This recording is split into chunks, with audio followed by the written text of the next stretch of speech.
All right, hello everyone. Welcome back to the Spencer L.C. Mattias YouTube channel where we discuss everything writing. I know it's been a while since I last got a video up on the channel, but it's just been busy with my job and working on some writing samples, but all exciting stuff. But anyways, let's get to it. It's good to have you guys back. Today I wanted to discuss the importance of rhetoric when it comes to writing.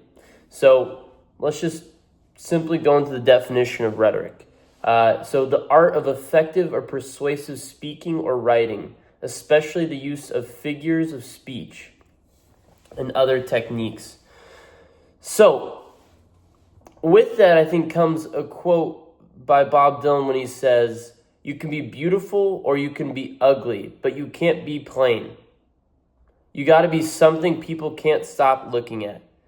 Now, he's talking about that in regards to performing on a stage, but performing for the page is not different at all from performing on the stage. You have to hold the audience, the reader's attention.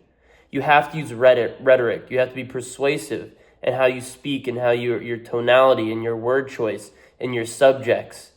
All of those things are very important and pivotal to holding the reader's attention. One thing you cannot be as a writer, and I'd argue as an artist, is plain. You have to take a stance. You can't have some type of middle ground.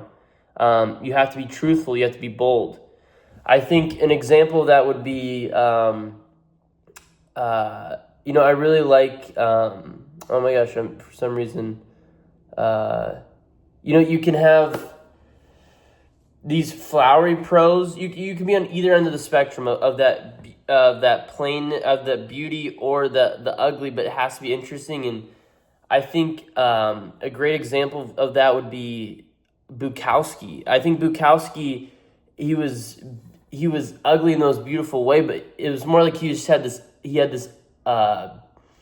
this frank truth about the world. It was almost like he wasn't afraid to talk about the ugly things.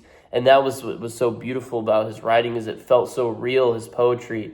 And that's why I love Bukowski, is I felt like he had this brutal honesty on the page that held my interest, and immediately I gravitated towards it. There was nothing plain about it. It was that brutal, honest ugliness about the world that was just so beautiful. And then you have other writers that are just so flowery in their prose, or they have this beautiful way of explaining things that seems poetic. I mean, like Dante's Inferno, the whole book is basically poetry. And that would be, I think, a great example of being beautiful is that word choice and the way it rhymes and goes together in the full length of a novel. It's like a poetic novel. So whatever you are doing when you are writing, do not be plain. Now, I think that also goes into what are some things you can do to avoid that? I think one thing is being just honest. If you're truly honest about what you're writing, I don't think it's going to be boring most of the time, because it's more like when you're trying to compromise and write for everyone when it gets boring and plain, because you're way too agreeable. You want to be somewhat polarizing is the point of this. You want to have some strong standpoint on something, whether it's your character having a strong standpoint on something, or if it's nonfiction and you have a strong standpoint on something about philosophy, religion, how you view the world, something like that. It's important to use truth in your writing. Another thing would be word choice, I guess strengthening your vocabulary, but also writing how you speak. I mean, Kurt Vonnegut says you should be writing how you conversate with people, and that's true. I think if your writing is authentic to who you are and how you communicate, even when you're talking, such as like if you're giving a speech or something like that, then I think that's automatically going to make you interesting as well. It won't sound like anyone else, because at the end of the day, you don't speak like anyone else. You have your own voice, and that goes into finding your own voice as a writer so that you can be interesting and also differentiate yourself from other writers.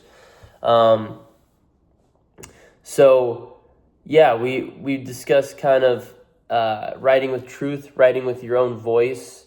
I think also writing with your own emotionality. I think there's academic writers and there's emotional writers and there's a spectrum, people right in the middle. I think I'm more of an emotional writer, but if you're writing about these strong emotions that pertain to you, maybe you're pissed as hell about your job, maybe you're pissed about your life or your ex or something like that. If you're writing from an authentic emotional place, that's also it's gonna come across more persuasive, and it's gonna come across more like you.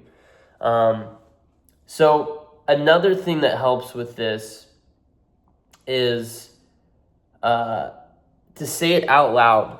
You have to approach your writing also at least for me, and I think this could help you, is approach it in an auditory sense. Read it out loud to yourself. It's way easier to find your own mistakes in your writing when you are hearing it out loud. You're like, wow, that sounds off. That sounds weird. It is also better to see what's flowing. So this current writing sample I've been working on in a short story, it's almost like the writer, the main character, it sounds like he's giving a speech in a way, and he's talking to the reader as well as narrating the story. And what I've enjoyed about it is, part of the reason I got the idea is because I wanted it to feel almost like the reader was reading this, was listening to a speech, or was listening to it out loud. I wanted that auditory sense, like it was a speech, like it's rhetoric. I wanted to feel persuasive. I wanted to have charisma, all those things. So I would say read your work out loud to yourself, and also picture as if you are saying it to someone, not just putting it on the page. And your tonality and how you sound is so important with being persuasive. So sound like yourself. You're automatically different from everyone else. Be authentic and truthful to yourself on the page. Read it out loud to yourself. And also look at other writers. I'd say Bob Dylan as a performer was very polarizing. He was a bit controversial with how he sounded and everything, but also Bukowski's a great person to read and look at. Look at these writers and see what is it that you think they draw people in with. And maybe even watch speeches. Look at politics, see how people are persuasive and how they're speaking. Because writing is basically just speaking, is what I'm trying to tell you. There's no difference from me getting up and being able to persuade you with a story if we're at a campfire versus me writing on the page and having you look at it later. So look at these other readers and writers and see what's working out for them. These other writers and maybe other artists or performers, and see what works for them. But be bold, approach it from an emotional standpoint, be truthful to yourself. And that's the importance of rhetoric with writing. I'm learning as well. Drop any comments where you're like, oh, I think this as well. I would love that. I want us to all just grow together. And thanks for tuning in to the channel where we discuss the craft of writing. Spencer L.C. Mattice, thank you.